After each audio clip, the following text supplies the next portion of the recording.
News All India. I wish you all the best.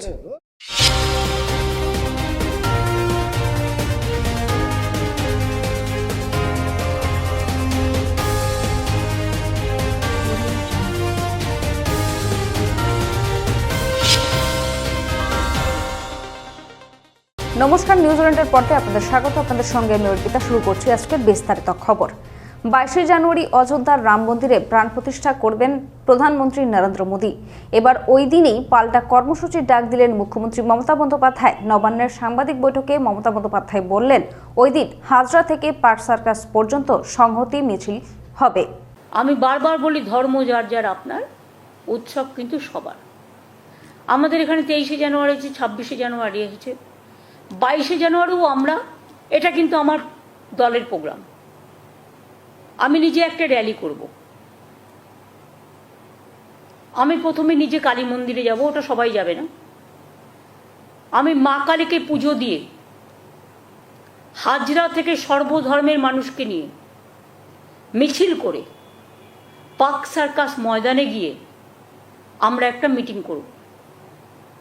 মা কালীকে ছুঁয়ে মন্দির, মসজিদ, গুরুদ্বারা, ওখানে অনেক গির্জাও আছে, সব কিছুকে ছুঁয়ে সব ধর্মের মানুষকে নিয়ে আমরা একটা র্যালি করব। এবং আমি তৃণমূল কংগ্রেসের পক্ষ থেকেই র্যালিটা করব। যারা শুভানুধ্যায়ী, যারা সাধারণ মানুষ, তারাও আসতে পারেন সংহতি মিছিলে। আর আমি জেলাগুলোকে বলবো, প্রত্যেকটা জেলায় ব্লকে ব্লকে সেদিন 22শে জানুয়ারি বেলা 3টে সম্প্রীতি মিছিল হবে সবাইকে নিয়ে। এটা আমার দলের প্রোগ্রাম। কেন 22 তারিখেই তৃণমূলের সংহতি মিছিল? সাংবাদিকদের এই প্রশ্নের উত্তরে বিস্ফোরক মন্তব্য করলেন সাংসদ দিলীপ ঘোষ।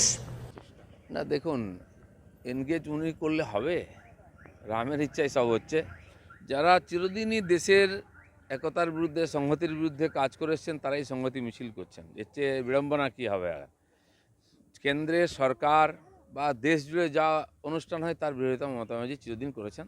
এটাকে উনি রাজনীতি মনে করেন। তার জন্য আজকে এমন জায়গায় পৌঁছে গেছেন, তার আলাদা জাতীয় সঙ্গীত চাই, জাতীয় পতাকা চাই, আলাদা হয়তো কোর্টও চাইবেন, এমনকি আলাদা পার্লামেন্ট তৈরি করার কথা একসময় বলেছিলেন।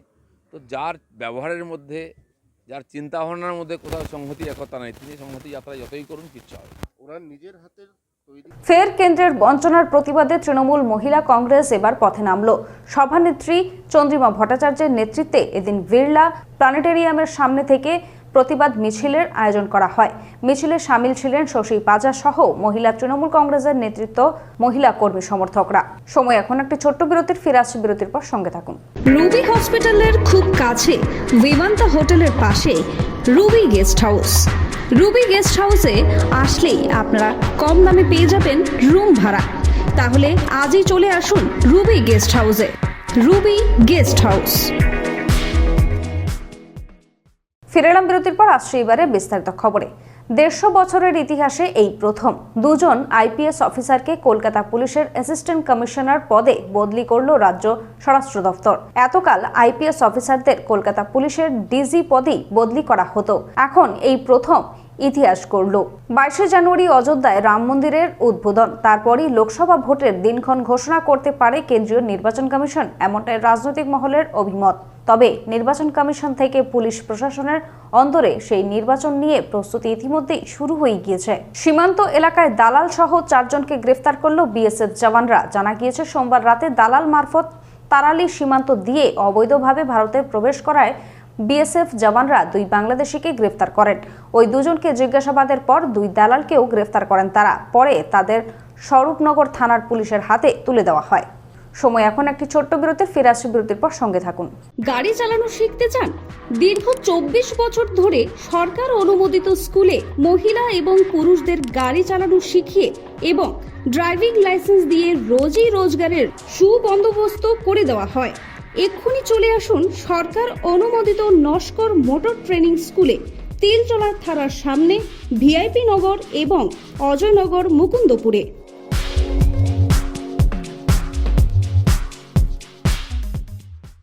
ফিরে এলাম বিরতির পর। আসছে এবারে বিস্তারিত খবরে।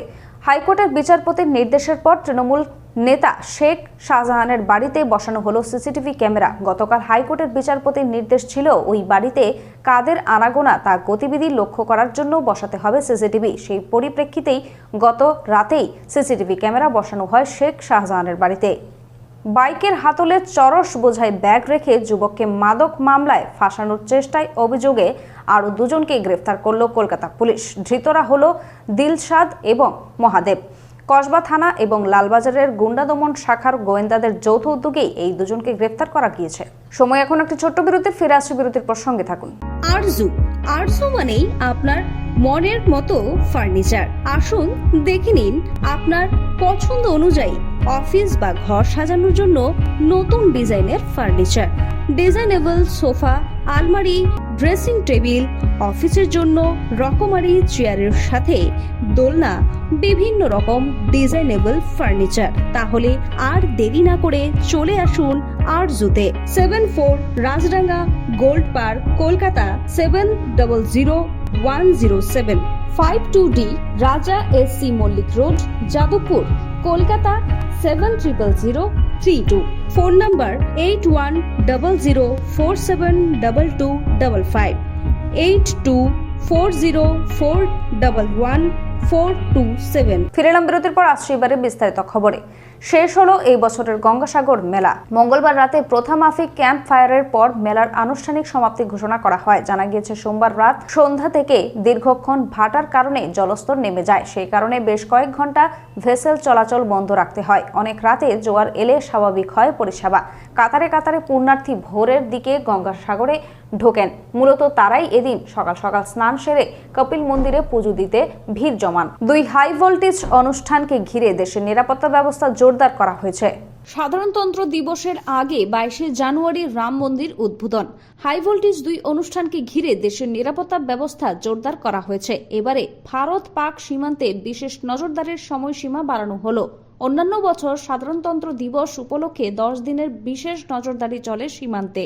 এবারে তা 5 দিন বাড়িয়ে 15 দিন করা হয়েছে। খবর এখনকার মতো এই পর্যন্তই। দেখতে থাকুন নিউজ অল ইন্ডিয়া খবর মানে আমরা। শুভরাত্রি। 11 বছরের পথ চলা শুরু আমাদের নিউজ অল ইন্ডিয়ার।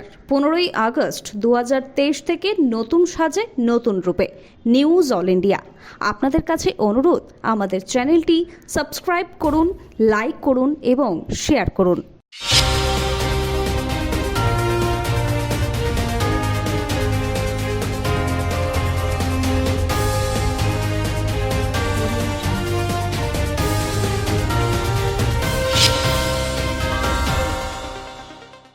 আপনারা দেখছেন নিউজ অল ইন্ডিয়া।